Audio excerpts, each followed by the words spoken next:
Atos administrativos, parte 2. Então vamos esmiuçar esses requisitos de validade do ato administrativo.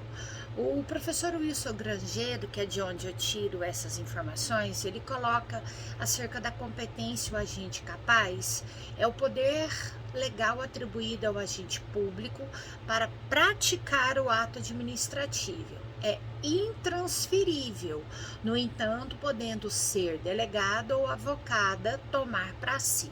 Contudo, a questão da avocação, a gente tem algumas limitações que a lei da ação popular, ela diz que nem todas as competências, elas podem ser avocadas, elas podem ser passadas por um terceiro para que ele possa realizar.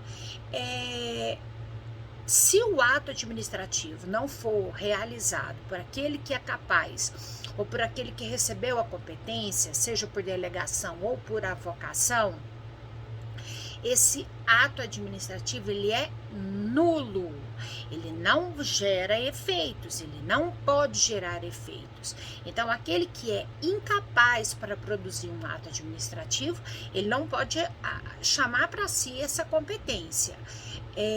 O professor Wilson Grangeiro, ele continua dizendo, como advém da lei, sujeita-se à apreciação judicial e não é para quem quer, para quem pode. Agente competente é diferente de agente capaz. A competência vem da lei e a capacidade civil é a maioridade. Então, só pode realizar ato administrativo aquele que a lei diz que pode realizar aquele ato. Aquele ato administrativo, ele tem condições e ele tem características próprias. Essas características são definidas em lei. E é a lei que vai dizer quem é que vai poder realizar aquele ato administrativo. O segundo requisito é a finalidade. Ainda o professor Grangeiro diz, é o objetivo do ato de acordo com a vontade da lei, é o objetivo de interesse público a atingir, é elemento vinculado de todo o ato administrativo e decorre do princípio básico da impessoalidade. Quando a gente fala em finalidade, pouco importa quem será atingido por esse ato administrativo. Pouco importa se esse ato administrativo vai deixar o administrado feliz, satisfeito ou insatisfeito. Ele tem um objetivo maior, que é atingir a coletividade. Nem sempre as individualidades vão se sentir satisfeitas com aquele ato administrativo. Então, nessa perspectiva de coletividade, ele precisa ser impessoal. Ele não vê a quem ele vai atingir. Ele vê apenas que ele vai atingir a coletividade, dentro da lei, dentro dos requisitos da lei e dentro do que se pretende na lei, dentro do que a lei entende como necessário, dentro dos intuitos, dos pressupostos que a lei carrega entre si. E muitas vezes são pressupostos axiológicos, principiológicos.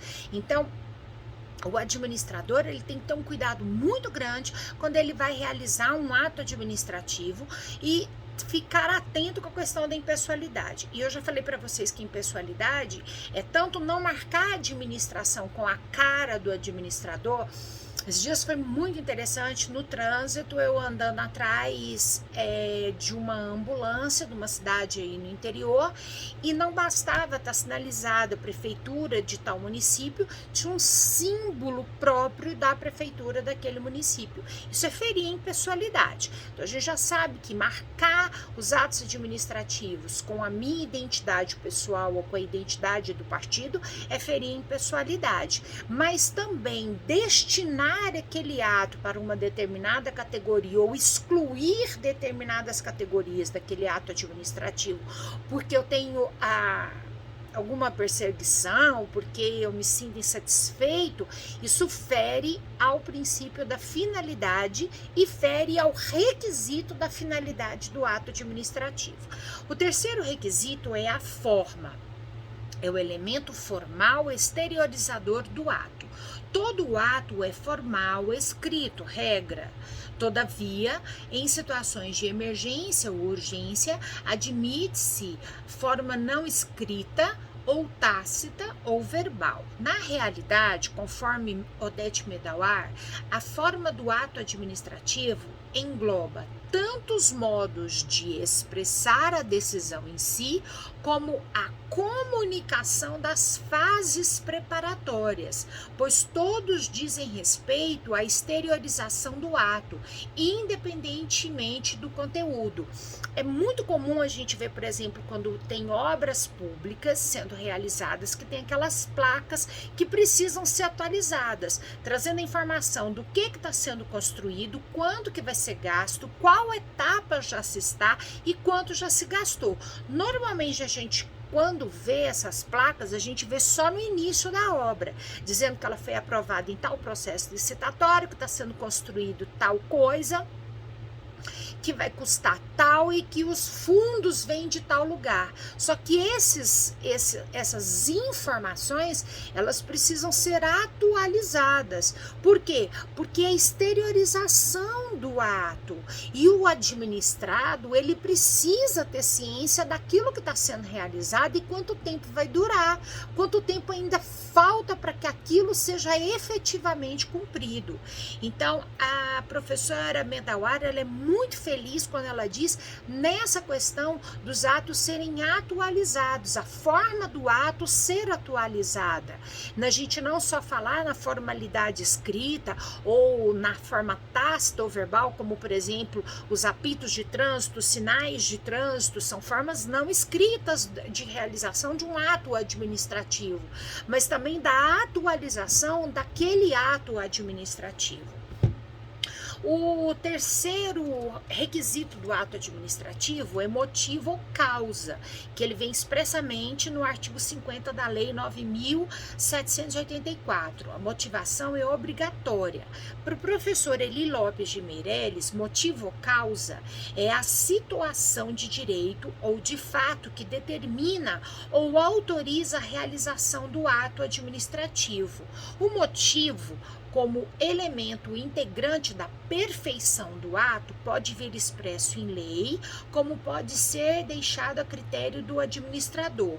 No primeiro caso, ou seja, quando vem escrito expressamente na lei, será um elemento vinculado. No segundo, discricionário, quanto à sua valoração.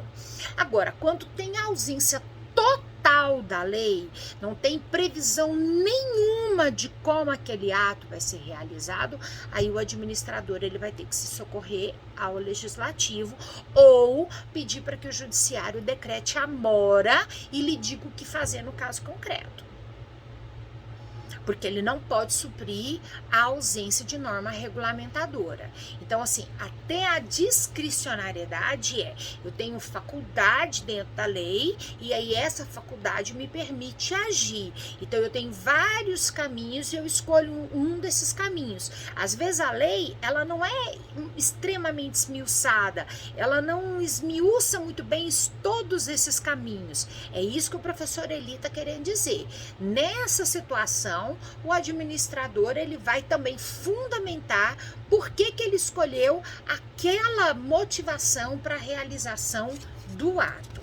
E o quinto e último elemento do ato administrativo seria o objeto.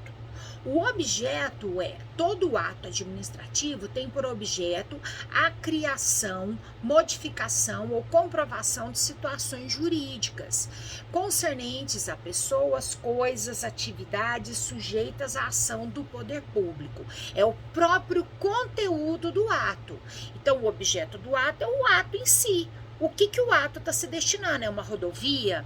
É uma escola? É um viaduto? É uma rede de esgoto? É uma rede de tratamento de água? É uma rede de canalização de água? É o próprio objeto do ato administrativo. Aí eu trouxe para vocês atributos ou características do ato administrativo. O ato goza de presunção de legalidade ou veracidade, a gente já falou sobre isso. todo ato administrativo, tudo que a administração pública faz goza da presunção que está agindo dentro da lei. A imperatividade, a administração pública ela faz e o administrado se submete, se sujeita, e a autoexecutoriedade, ela não precisa de autorização do Poder Judiciário para a realização daquele ato administrativo. Bom, com isso eu espero ter cumprido essa questão inicial, essa teoria do ato administrativo, para que a gente possa, na próxima aula, em sala de aula, se Deus quiser, no Teams, fazer exercícios aplicando a classificação dos atos administrativos que está aí disponível no material de vocês. Muito obrigada pela paciência, muito obrigada pela tolerância de vocês, muito obrigada pela compreensão que dificuldades acontecem não só com vocês, mas também acontecem aqui do lado de cá, e espero de alguma forma ter contribuído para que essa segunda-feira não ficasse improdutiva. Até a próxima, tchau, tchau.